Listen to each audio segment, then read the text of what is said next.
യേശുവിൻ വാഗ്ദാനമേ പാവനാത്മനേ, ജീവൻ നൽകുന്ന ചൈതന്യമേ പരിശുദ്ധാത്മാവേ. യേശുവിൻ വാഗ്ദാനമേ പാവനാത്മനേ, ജീവൻ നൽകുന്ന ചൈതന്യമേ പരിശുദ്ധാത്മാവേ. ആത്മാവേ എന്നിൽ നിറയണമേ, ആത്മാവേ എന്നിൽ നിറയണമേ, അഭിഷേകത്തിൻ നിറവായി മാറ്റണമേ, അഭിഷേകത്തിൻ നിറവായി മാറ്റണമേ.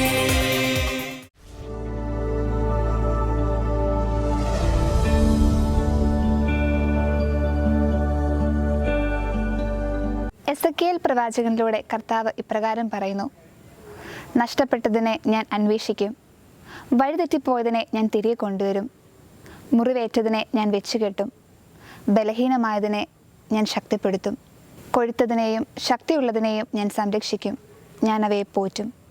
ധൂർത്തപുത്രനെ പോലെ തൻ്റെ പിതാവിൻ്റെ സ്നേഹം മനസ്സിലാക്കാതെ തന്നിഷ്ടപ്രകാരം പാപത്തിൻ്റെ ചെളിക്കുഴിയിൽ ജീവിക്കുന്ന നമുക്ക് വേണ്ടി മഹാകരുണയോടെ കാത്തിരിക്കുന്ന ഒരു ദൈവമുണ്ട്. ആ ദൈവസ്വരവുമായി ഇന്ന് നമ്മോടൊപ്പമുള്ളത് കാരിസ് ഭവൻ ധ്യാന കേന്ദ്രത്തിലെ ഫാദർ കുര്യൻ കാരിക്കലാണ്. നമുക്ക് വചന സന്ദേശത്തിലേക്ക് പ്രവേശിക്കാം. സർവശക്തനായ ദൈവം നമ്മെ സമൃദ്ധമായി അനുഗ്രഹിക്കട്ടെ. ആമേൻ.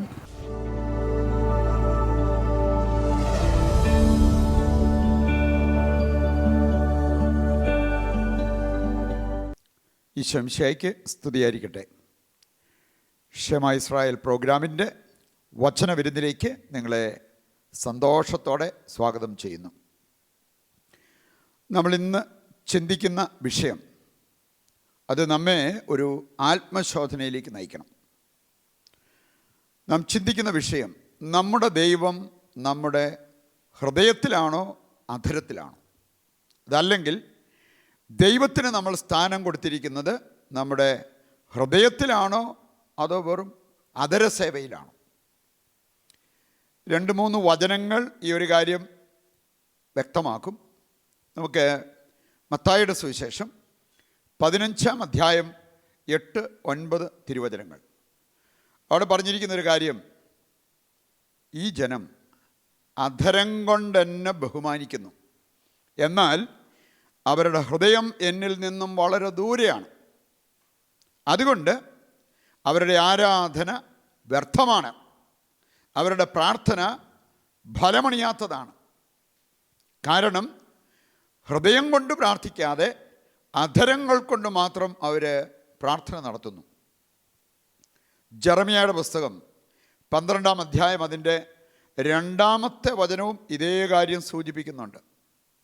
അവിടെ ദൈവം പറയുന്ന ഒരു കാര്യം, അവരുടെ അധരത്തിൽ ഞാനുണ്ടെങ്കിലും ഹൃദയത്തിൽ ഞാനില്ല.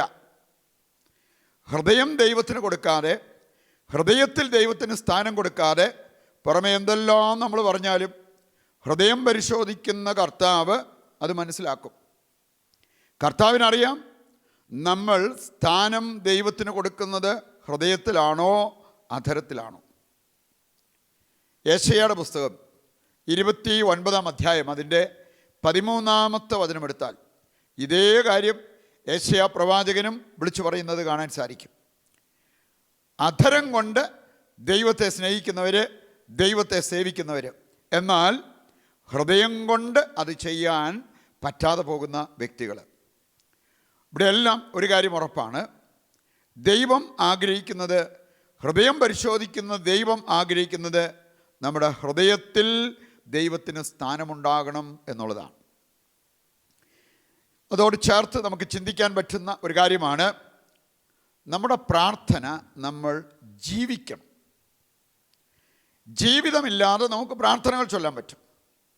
നമ്മൾ കണ്ടിട്ടുണ്ടല്ലോ, ഈ പിരിഞ്ഞ പാല്, അതല്ലെങ്കിൽ വിട്ട് കിടക്കുന്ന തൈര് എന്ന് പറഞ്ഞതുപോലെ അതൊന്നും നമ്മൾ ഇഷ്ടപ്പെടുന്ന കാര്യമല്ല, അത് നമ്മൾ ഉപയോഗിക്കാറുമില്ല എന്ന് പറഞ്ഞതുപോലെ ജീവിതവുമായിട്ട് ചേർന്ന് പോകാത്ത പ്രാർത്ഥനകൾ, പ്രാർത്ഥനയുമായി ചേർന്ന് പോകാത്ത ജീവിതം, അതല്ല ദൈവം ഇഷ്ടപ്പെടുന്നത്.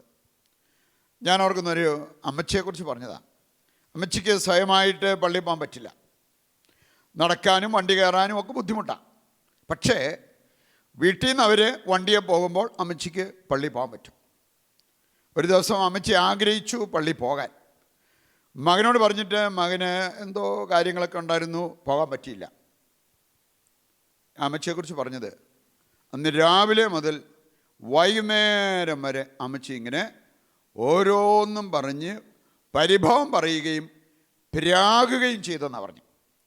പിരാകിക്കൊണ്ടിരുന്നു വൈകുന്നേരം വരെ. പള്ളിയിൽ ആവശ്യപ്പെട്ടിട്ട് പള്ളിയിൽ കൊണ്ടുപോകാതിരുന്നതിൻ്റെ ആ ഒരു പ്രതികരണം, റിയാക്ഷൻ. പ്രിയപ്പെട്ടവരെ, അങ്ങനെയുള്ളവരുടെ ജീവിതത്തിൽ പ്രാർത്ഥന ജീവിതവുമായി ചേർന്ന് പോകുന്നു എന്നെങ്ങനെ പറയാൻ പറ്റും? ദൈവം ആവശ്യപ്പെടുന്നൊരു കാര്യം, നമ്മുടെ പ്രാർത്ഥന എപ്പോഴും നമ്മുടെ ജീവിതത്തെ രൂപപ്പെടുത്തണം. അതിന് നമ്മുടെ പ്രാർത്ഥന ഹൃദയത്തിൽ നിന്ന് വരണം. അതുപോലെ തന്നെ നമ്മുടെ ശരീരം മുഴുവൻ, അതിൻ്റെ എല്ലാ സന്ധിബന്ധങ്ങളും ദൈവത്തിൻ്റെ സ്നേഹത്തിൽ രൂപപ്പെടണം. എഫേസസ് 4-ാം അധ്യായം അതിൻ്റെ 16-ാമത്തെ വചനം നമ്മളെ ഓർമ്മിപ്പിക്കുന്ന ഒരു കാര്യം അതാണ്. നിങ്ങളുടെ ശരീരം ദൈവത്തിന് വേണ്ടി പ്രവർത്തിക്കണമെങ്കിൽ നിങ്ങളുടെ ശരീരത്തിൻ്റെ എല്ലാ സന്ധിബന്ധങ്ങളും എല്ലാ അറ്റവും മൂലയും കർത്താവിൻ്റെ സ്നേഹത്തിൽ രൂപപ്പെടണം. ഇത് നമ്മൾ മനസ്സിൽ വെച്ചുകൊണ്ട് നമ്മളിനി ചിന്തിക്കാൻ പോകുന്നത്, ഒന്നാമതായിട്ട് നമ്മൾ ചിന്തിക്കുന്നത്, എന്തിനും ഏറ്റവും പ്രധാനപ്പെട്ട കാര്യം മുന്തിയ ഹൃദയമാണ്. നമുക്ക് ഒരു മുന്തിയ എന്ന് പറഞ്ഞാൽ നല്ല ക്വാളിറ്റിയുള്ള ഒരു ഹൃദയമുണ്ടാകണം. അതാണ് എന്തിനും ഏതിനും പരമപ്രധാനമെന്ന് ദൈവത്തിൻ്റെ വചനം നമ്മളെ ഓർമ്മിപ്പിക്കുന്നുണ്ട്. ഏതാനും ചില വചനഭാഗങ്ങളിലൂടെ അത് നമുക്ക് മനസ്സിലാക്കിയിരിക്കാം. ഒന്നാമത്തെ കാര്യം, ദൈവത്തെ അറിയാൻ നമുക്ക് വേണ്ടത് മുന്തിയ ഹൃദയം എന്ന് പറഞ്ഞാൽ നേരെ ചൊവ്വേ പ്രവർത്തിക്കുന്ന ഹൃദയം. ദൈവത്തെ അറിയാൻ നമുക്ക് വേണ്ടത് നേരെ ചൊവ്വേ പ്രവർത്തിക്കുന്ന ഹൃദയം, ദൈവത്തിനായിട്ട് തുറക്കപ്പെടുന്ന ഹൃദയം. നമ്മൾ കാണുന്നുണ്ട് ജെറമ്യായുടെ പുസ്തകം 29-ാം അധ്യായം 13-ാമത്തെ വചനം എടുത്താൽ അവിടെ പറഞ്ഞിരിക്കുന്നത്, നീ എന്നെ പൂർണ്ണ ഹൃദയത്തോടെ അന്വേഷിക്കുമ്പോൾ എന്നെ കണ്ടെത്തും. അപ്പം അതുകൊണ്ട് ദൈവത്തെ കണ്ടെത്താൻ, ദൈവത്തെ അനുഭവിക്കാൻ, ദൈവത്തെ അറിയാൻ നമുക്ക് ഏറ്റവും ആവശ്യമായിട്ടുള്ളൊരു കാര്യമാണ് ശരിയായി പ്രവർത്തിക്കുന്ന ഹൃദയം. നമുക്കറിയാലോ, മർക്കോസിൻ്റെ സുവിശേഷം 12-ാം അധ്യായത്തിൻ്റെ 30-ാമത്തെ വചനവും നമ്മളെ ഓർമ്മിപ്പിക്കുന്നുണ്ട്. ദൈവത്തെ പൂർണ്ണ ഹൃദയത്തോടെ സ്നേഹിക്കുന്നതാണ് ഏറ്റവും വലിയ കൽപ്പന. പൂർണ്ണ ഹൃദയത്തോടെ ദൈവത്തെ സ്നേഹിക്കാൻ പറ്റുന്നത്. ഓക്കെ, അത് വെച്ച് നമുക്ക് രണ്ടാമത്തെ കാര്യവും മനസ്സിലാക്കാൻ പറ്റും. ദൈവത്തെ സ്നേഹിക്കുമ്പോൾ ഹൃദയ സാന്നിധ്യം അവിടെ ഉണ്ടാകണം. വാക്കുകൾ കൊണ്ടല്ല നമ്മൾ ദൈവത്തെ സ്നേഹിക്കേണ്ടത്, ഹൃദയം കൊണ്ട്. മത്തായിയുടെ സുവിശേഷം 15-ാം അധ്യായം 8-9 വചനങ്ങൾ നമ്മൾ കേട്ടുകഴിഞ്ഞ കാര്യമാണ്. അവിടെ പറഞ്ഞിട്ടുണ്ട്, അധരസേവയല്ല ദൈവത്തിന് വേണ്ടത് ഹൃദയസേവ. ഹൃദയം കൊണ്ടുള്ള ആ ഒരു പ്രാർത്ഥന, ആ സ്നേഹം, അതാണ് ദൈവം നമ്മളിൽ നിന്നും ആവശ്യപ്പെടുന്നത്. മൂന്നാമതായിട്ട് നമ്മൾ മനസ്സിലാക്കിയിരിക്കണം, ദൈവത്തെ ആരാധിക്കാൻ പരമപ്രധാനം ശരിയായി പ്രവർത്തിക്കുന്ന ഒരു ഹൃദയവും ആ ഹൃദയത്തിൻ്റെ സാന്നിധ്യവുമാണ്. നമുക്കറിയാമല്ലോ, പൂജ ഏറ്റവും വലിയ പൂജ എന്ന് പറയുന്നത് വിശുദ്ധ കുർബാന. അതുപോലെ തന്നെ ദിവ്യകാരുണ്യം എഴുന്നള്ളിച്ചു വെച്ചുള്ള ആരാധന. അവിടെ ദൈവം ആഗ്രഹിക്കുന്ന ഒരു കാര്യം, നമ്മുടെ ഹൃദയം അവിടെ ഉണ്ടാകണം. ആരാധനയിൽ ഹൃദയമുണ്ടാകണം. പുറപ്പാട് പുസ്തകം 23-ന്റെ 25-ാമത്തെ വചനം പറയുന്നുണ്ട്, നിങ്ങൾ എന്നെ ആരാധിക്കണം. അതുപോലെ തന്നെ കാണാൻ സാധിക്കും. 1 പത്രോസ് 3-ാം അധ്യായം അതിൻ്റെ 15-ാമത്തെ വചനം എടുത്താൽ അവിടെ പറഞ്ഞിട്ടുണ്ട്, യേശുക്രിസ്തുവിനെ ഹൃദയത്തിൽ കർത്താവായി പൂജിക്കണം. ഏറ്റവും വലിയ പൂജ, ഏറ്റവും വലിയ ആരാധന യേശുവിന് നമ്മുടെ ഹൃദയത്തിൽ പ്രഥമ സ്ഥാനം കൊടുക്കുമ്പോൾ സംഭവിക്കുന്നതാണ്. ഇതുപോലെ തന്നെ നമുക്ക് കാണാൻ സാധിക്കും, നമ്മൾ പ്രാർത്ഥിക്കുമ്പോൾ ഏറ്റവും പ്രധാനപ്പെട്ടത് ആത്മാവിലും സത്യത്തിലും ആരാധിക്കണം. അത് യോഹന്നാൻ്റെ സുവിശേഷം 4:23 വായിക്കുമ്പോൾ ഏതെങ്കിലും ഒരു സ്ഥലത്തിരിക്കുന്നതല്ല പ്രധാനപ്പെട്ടത്, ഏതെങ്കിലും ഒരു സ്ഥലത്ത് പോകുന്നതല്ല പ്രധാനപ്പെട്ടത്, പിന്നെയോ ആത്മാവിലും സത്യത്തിലും ദൈവത്തെ ആരാധിക്കണം. അതിന് ഒരു മലമുകളാണ് നമ്മളെ സഹായിക്കുന്നതെങ്കിൽ അവിടെ പോവുക, ഒരു പള്ളിയാണ് നമ്മളെ സഹായിക്കുന്നതെങ്കിൽ അവിടെ പോവുക, നമ്മുടെ തന്നെ വീട്ടിൽ അത് സാധ്യമാണെങ്കിൽ അവിടെ ഇരുന്ന് പ്രാർത്ഥിക്കുക. പ്രധാനപ്പെട്ടത് ആത്മാവിലും സത്യത്തിലും ദൈവത്തെ നമ്മൾ ആരാധിക്കണം, ദൈവത്തോട് നമ്മൾ പ്രാർത്ഥിക്കണം. ഹൃദയത്തിൽ നിന്ന് വരുന്ന ഒരു വിളി, ഹൃദയത്തിൽ നിന്നുയരുന്ന ദൈവത്തോടുള്ള സ്നേഹം, അതൊക്കെയാണ് ഏറ്റവും വലിയ പ്രാർത്ഥനയും ഏറ്റവും വലിയ ആരാധനയുമായിട്ട് ദൈവം കണക്കിലെടുക്കുക. വീണ്ടും നമുക്ക് കാണാൻ സാധിക്കും, നമ്മൾ ക്ഷമിക്കുമ്പോൾ അത് ഹൃദയപൂർവ്വമായിരിക്കണം. വെറുതെ വാക്കുകൾ കൊണ്ട് ഞാൻ ക്ഷമിച്ചു എന്ന് പറയുന്നതല്ല നമ്മുടെ ജീവിതത്തിലേക്ക് നന്മ വരുത്തുക. നമ്മൾ ക്ഷമിക്കുമ്പോൾ അത് ഹൃദയപൂർവ്വമായിരിക്കണം. മത്തായിയുടെ സുവിശേഷം 18:35, നിൻ്റെ സഹോദരൻ തെറ്റ് ചെയ്താൽ ഹൃദയപൂർവ്വം ക്ഷമിക്കുക, അപ്പോൾ ദൈവത്തിൻ്റെ ക്ഷമ, ദൈവത്തിൻ്റെ കാരുണ്യം, ദൈവത്തിൻ്റെ ദയ എന്നിവയ്ക്ക് നീ യോഗ്യനായിത്തീരും എന്നാണ് അവിടെ പറഞ്ഞിരിക്കുന്നത്. ഹൃദയപൂർവ്വം ക്ഷമിക്കാൻ നമുക്ക് പറ്റണം. വീണ്ടും നമ്മൾ കാണുന്നുണ്ട്, നമ്മൾ ശുശ്രൂഷ ചെയ്യുമ്പോൾ അത് ഹൃദയം കൊണ്ട് നമുക്ക് ചെയ്യാൻ പറ്റണം, ഹൃദയ സാന്നിധ്യത്തിൽ നമുക്ക് ചെയ്യാൻ പറ്റണം. 1 സാമുവേൽ 18-ാം അധ്യായം ആദ്യ വചനം വായിച്ചാൽ നമുക്ക് കാണാൻ സാധിക്കും, ദാവീദ് സംസാരിച്ചു കഴിഞ്ഞപ്പോൾ ജോനാഥാൻ്റെ ഹൃദയം അവൻ്റെ ഹൃദയത്തോടൊട്ടി. പിന്നീട് നമ്മൾ കാണുന്നുണ്ട്, വളരെ ആത്മാർത്ഥതയോടെ ദാവീദിനോട് ചേർന്നും ദാവീദിനു വേണ്ടിയും ശുശ്രൂഷ ചെയ്യുന്ന ഒരു വ്യക്തിയായിട്ട് ജോനാഥനെ കാണാൻ സാധിക്കും.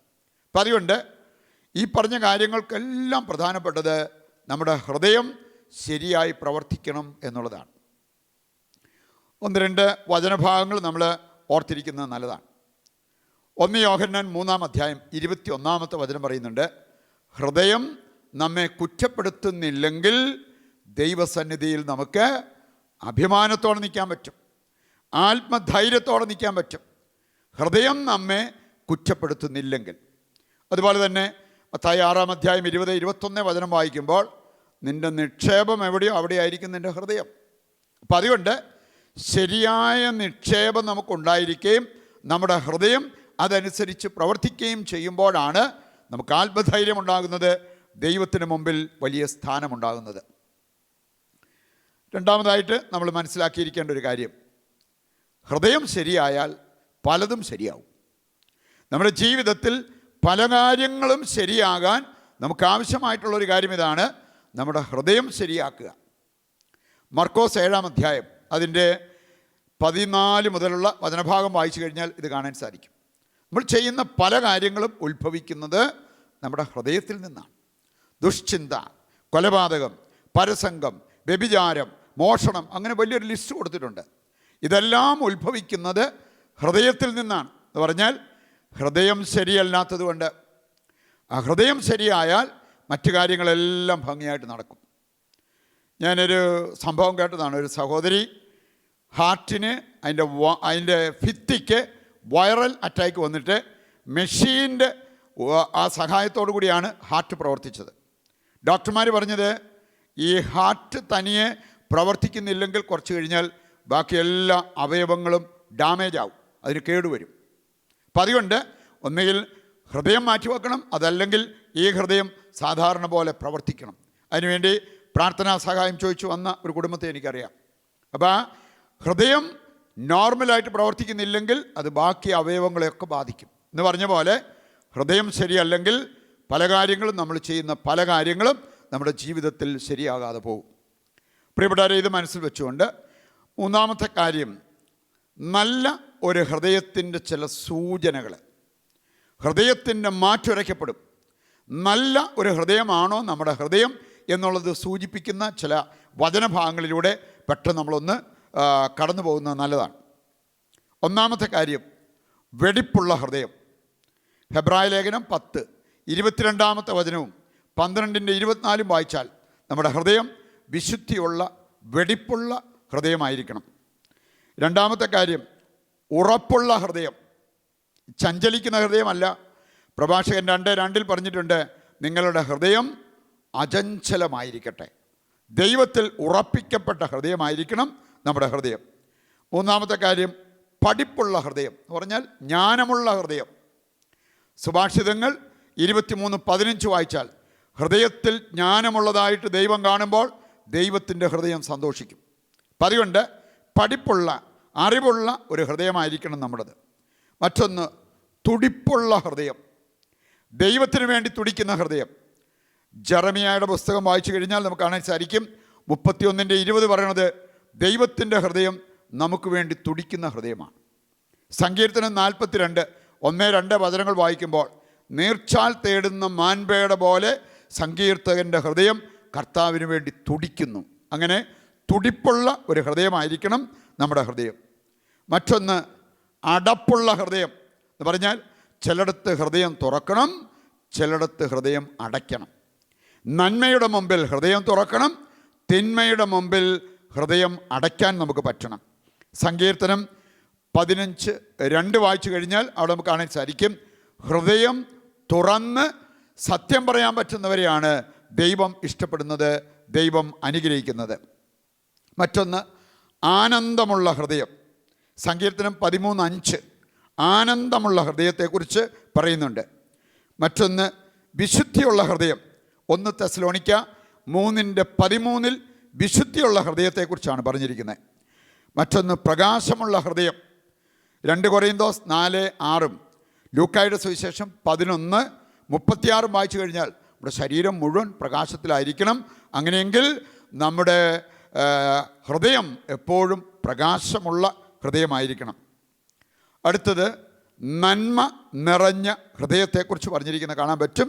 പ്രഭാഷകൻ 13:25 ഹൃദയത്തിൽ നന്മയാണ് നിറഞ്ഞു നിൽക്കുന്നത് എങ്കിൽ നമ്മുടെ മുഖത്തും അതിൻ്റെ പ്രകാശം കാണാൻ പറ്റും. കാരണം ഹൃദയത്തിലെ നന്മയ്ക്കും തിന്മയ്ക്കും അനുസരിച്ച് മുഖഭാവം മാറും എന്നാണ് ദൈവത്തിൻ്റെ വചനം നമ്മളെ ഓർമ്മിപ്പിക്കുക. വീണ്ടും നമ്മൾ കാണുന്നുണ്ട് മാംസള ഹൃദയം. എസെക്കിയേൽ 36:26 വായിച്ചു കഴിഞ്ഞാൽ ഞാൻ നിങ്ങളുടെ മേൽ ശുദ്ധജലം തളിക്കും, എല്ലാ മാലിന്യങ്ങളിൽ നിന്നും നിങ്ങളെ ഞാൻ ശുദ്ധീകരിക്കും എന്ന് ദൈവം പറഞ്ഞിട്ടുണ്ട്. അപ്പം അതുകൊണ്ട് കർത്താവ് നമ്മളെ വിശുദ്ധീകരിച്ച് കഴിയുമ്പോൾ നിങ്ങളുടെ ശിലാഹൃദയം മാറി നിങ്ങൾക്ക് മാംസള ഹൃദയം ഉണ്ടാവും. അപ്പോൾ എൻ്റെ കൽപ്പനകൾ പാലിക്കാൻ നിങ്ങൾക്ക് സാധിക്കും എന്നുള്ളത് ദൈവത്തിൻ്റെ വചനം നമ്മളെ ഓർമ്മിപ്പിക്കുന്ന കാര്യമാണ്. പ്രിയപ്പെട്ടവരെ, ഇക്കാര്യങ്ങളെല്ലാം വെച്ചുകൊണ്ട് നമുക്ക് നമ്മുടെ ജീവിതത്തെ ഒന്ന് വിലയിരുത്താൻ സാധിക്കണം. ഹൃദയം ശരിയായി പ്രവർത്തിക്കുന്നുണ്ടോ? ഈ ഗുണങ്ങളില്ല എങ്കിൽ നമ്മുടെ ഹൃദയം ശരിയായി പ്രവർത്തിക്കുന്നില്ല എന്ന സൂചനയാണ് നമുക്കവിടെ ലഭിക്കുക. അങ്ങനെയെങ്കിൽ ആ ഒരവസ്ഥ സമർപ്പിച്ച് ഇനിയുള്ള സമയം നമുക്ക് ദിവ്യകാരുണ്യനാഥൻ്റെ മുമ്പിലിരുന്ന് പ്രാർത്ഥിക്കാം. ആരാധന ആരാധന ആരാധന ആരാധന ആരാധന ആരാധന ആരാധന ആരാധന. പരിശുദ്ധ പരമ ദിവ്യകാരുണ്യത്തിന് എന്നേരവും ആരാധനയും സ്തുതിയും പുകഴ്ചയും ഉണ്ടായിരിക്കട്ടെ. ഈശോയിൽ പ്രിയപ്പെട്ടവരെ, ദിവ്യകാരുണ്യനാഥനോട് നമ്മൾ ചേർന്നിരിക്കുന്ന സമയം വചന വെളിച്ചത്തിൽ നമ്മൾ മനസ്സിലാക്കി പ്രാർത്ഥിക്കേണ്ടത്, ദൈവത്തെ ആരാധിക്കേണ്ടത് ഹൃദയം കൊണ്ടാണ്. നമുക്ക് ഏതാനും നിമിഷങ്ങൾ ഈശോയിലേക്ക് നോക്കാം, നമ്മുടെ ഹൃദയം തുറക്കാം. ഈശോയുടെ മുമ്പിൽ നമുക്ക് നമ്മുടെ ജീവിത സാഹചര്യങ്ങൾ, പ്രയാസങ്ങൾ, പ്രശ്നങ്ങൾ, അഭിലാഷങ്ങൾ എല്ലാം സമർപ്പിച്ച് പ്രാർത്ഥിക്കാം. ദൈവം അപലപിക്കുന്ന ഒരു കാര്യമാണ് കാപട്യം. ദൈവം അഭിനന്ദിക്കുന്ന കാര്യമാണ് ഹൃദയപരമാർത്ഥത. ഹൃദയപരമാർത്ഥത ദൈവം ഇഷ്ടപ്പെടുന്നു. അതുകൊണ്ട് നമുക്ക് ദേഷ്യമുണ്ടോ, ഈശോയുടെ മുമ്പിൽ ഇറക്കി വെക്കാം. നമുക്ക് സന്തോഷമുണ്ടോ, ഈശോയുടെ മുമ്പിൽ അത് പ്രകടമാക്കാം. നമുക്ക് ആവശ്യങ്ങളുണ്ടോ, ഈശോയുടെ കരങ്ങളിലേക്ക് സമർപ്പിക്കാം. നമ്മുടെ എല്ലാ ചിന്തകളും ദൈവവുമായിട്ട് പങ്കുവെച്ച് ഹൃദയവികാരങ്ങളും വിചാരങ്ങളും ഈശോയുടെ മുമ്പിൽ ഇറക്കി വയ്ക്കുന്നത്, അതാണ് ഏറ്റവും നല്ല പ്രാർത്ഥന. ഏതാനും നിമിഷങ്ങൾ നമുക്ക് ഈശോ നമ്മുടെ കൂടെ ഉള്ളതിൽ സന്തോഷിച്ചുകൊണ്ട് ആ ദൈവത്തെ സ്തുതിച്ച് പ്രാർത്ഥിക്കാം. Hallelujah, hallelujah, hallelujah. നല്ലവനായ ദൈവമേ, ഞങ്ങളങ്ങേ സ്തുതിക്കുന്നു. ജീവിക്കുന്ന കർത്താവേ, ഞങ്ങൾക്ക് വേണ്ടിയാണല്ലോ അങ്ങേ അൾത്താരയിൽ എഴുന്നള്ളിയിരിക്കുന്നത്. ഞങ്ങളെ അറിയുവാൻ, ഞങ്ങൾക്ക് ദൈവാനുഭവം തരുവാൻ, ഞങ്ങൾക്ക് സൗഖ്യം തരുവാൻ, ആശ്വാസവും ധൈര്യവും നൽകുവാൻ കർത്താവേ, അങ്ങ് ഈ അൾത്താരയിലേക്ക് ഇറങ്ങി വന്നിരിക്കുകയാണ്. അങ്ങയുടെ മുമ്പിൽ ഹൃദയം തുറക്കുന്ന, മനസ്സ് തുറക്കുന്ന, ജീവിതം സമർപ്പിച്ച് അങ്ങയെ വിളിച്ചപേക്ഷിക്കുന്ന ഞങ്ങളെ ഓരോരുത്തരെയും അവിടുന്ന് അനുഗ്രഹിക്കണമേ. ഹല്ലേലൂയ.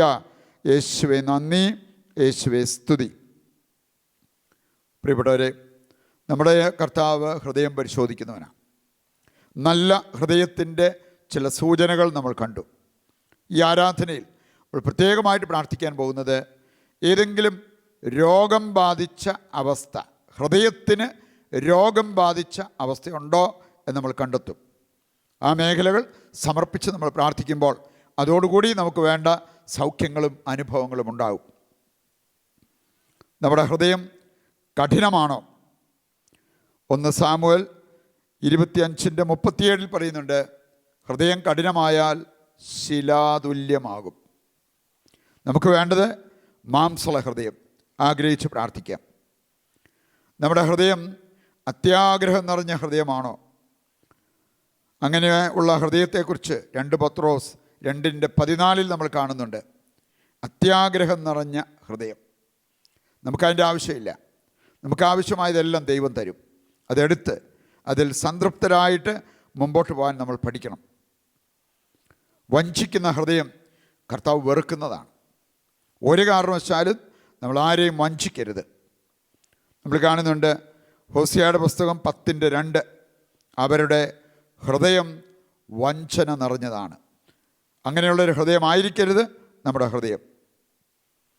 ദുഷ്ടഹൃദയത്തെക്കുറിച്ച് ഹെബ്രായർ 3:12 പറഞ്ഞിട്ടുണ്ട്.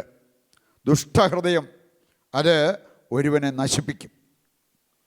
നമ്മുടെ ഹൃദയത്തിൽ ദുഷ്ടതയല്ല, നന്മയാണ് നിറയേണ്ടത്. ആഗ്രഹിച്ച് പ്രാർത്ഥിക്കാം. വിശ്വാസരഹിത ഹൃദയം, അതിനെ കർത്താവ് അപലപിക്കുന്നുണ്ട്. നമ്മൾ മർക്കോസിൻ്റെ സുവിശേഷം 16:14 അവരുടെ വിശ്വാസരാഹിത്യത്തെ കർത്താവ് കുറ്റപ്പെടുത്തി. വിവേകരഹിത ഹൃദയം, റോമ 1:21 മുതൽ വായിക്കുമ്പോൾ നമ്മൾ കാണുന്നുണ്ട്. വിവേകം നമുക്ക് വളരെ ആവശ്യമാണ്. കർത്താവേ, അതിന് പറ്റിയ ഒരു ഹൃദയം ഞങ്ങൾക്ക് തരണമേ എന്ന് പ്രാർത്ഥിക്കുക. ഉത്കണ്ഠ നിറഞ്ഞ ഹൃദയത്തെക്കുറിച്ച് സുഭാഷിതങ്ങൾ 12:25 നമ്മൾ കാണുന്നുണ്ട്. ഉത്കണ്ഠ ഹൃദയത്തെ നിരുന്മേഷമാക്കും. ദുഃഖം പൂണ്ട ഹൃദയം, പ്രഭാഷകൻ 30:21 മുതൽ 23 വരെ വായിച്ചാൽ ദുഃഖം അനേകരെ നശിപ്പിച്ചിട്ടുണ്ട്. ദുഃഖത്തിന് അധീനരാകരുത്. പ്രഭാഷകൻ 23:16 വായിക്കുമ്പോൾ വികാരം പൂണ്ട ഹൃദയം, ജഡികാസക്തി പൂണ്ട ഹൃദയം, ഒരു വ്യക്തിയുടെ ജീവിതത്തെ തന്നെ നശിപ്പിക്കും എന്നാണ് പറഞ്ഞിരിക്കുന്നത്. കർത്താവേ, ഈ രോഗങ്ങളിൽ എന്തെങ്കിലും എന്നെ ബാധിച്ചിട്ടുണ്ടെങ്കിൽ അതിൽ നിന്നെല്ലാം എൻ്റെ ഹൃദയത്തെ മോചിപ്പിച്ച് ആരോഗ്യമുള്ളൊരു ഹൃദയം തരണമേ എന്ന് ഇപ്പോൾ പ്രാർത്ഥിച്ചുകൊണ്ടിരിക്കുക. കാരുണ്യവനായ കർത്താവേ, അവിടുത്തെ കരമുയർത്തണമേ ഞങ്ങളെ സുഖപ്പെടുത്തുവാൻ. പ്രത്യേകിച്ച് ഞങ്ങളുടെ ഹൃദയത്തിൻ്റെ എല്ലാ രോഗങ്ങളും എല്ലാ കേടുകളും പോക്കുവാൻ കർത്താവേ, അങ്ങിപ്പോൾ തിരുമനസ്സാകണമേ. അങ്ങനെ ആരോഗ്യമുള്ള ഒരു ഹൃദയത്തിൻ്റെ ഉടമകളായി പ്രാർത്ഥിച്ച് അങ്ങേ ആരാധിച്ച് അങ്ങേ വിളിച്ചപേക്ഷിച്ച് നന്മകൾ ചെയ്ത് മുമ്പോട്ട് പോകുവാൻ ഞങ്ങളെ അനുഗ്രഹിക്കണമേ. അങ്ങനെ ഞങ്ങളുടെ ജീവിതം ഒരനുഗ്രഹമായി മാറട്ടെ. ഞങ്ങളുടെ സാന്നിധ്യം മറ്റുള്ളവർക്ക് അനുഗ്രഹമായി മാറട്ടെ. കാരുണ്യവനായ കർത്താവെ, അവിടുത്തെ കരമുയർത്തി ഇവരുടെ എല്ലാ ആവശ്യങ്ങളും അങ്ങിപ്പോൾ നിറവേറ്റി കൊടുക്കണമേ. ഇവരുടെ നിലവിളിക്ക് അവിടുന്ന് ഉത്തരം തരണമേ. പ്രിയപ്പെട്ടവരെ, പൗരോഹിത്യ അധികാരത്തിന് കീഴിൽ നിന്നുകൊണ്ട് നിങ്ങളുടെ ശരീരത്തിനും മനസ്സിനും ആത്മാവിനും കുടുംബത്തിനും ആവശ്യമായ വിടുതലും സൗഖ്യവും വിശുദ്ധീകരണവും അഭിഷേകവും നൽകുന്നു. പിതാവിൻ്റെയും പുത്രൻ്റെയും പരിശുദ്ധാത്മാവിൻ്റെയും നാമത്തിൽ ആമേൻ. ശിരസ് നമിക്കാം. ദിവ്യകാരുണ്യത്തിൻ്റെ ആശീർവാദം നമുക്ക് ഏറ്റെടുക്കാം. പരിശുദ്ധ പരമകാരുണ്യമേ,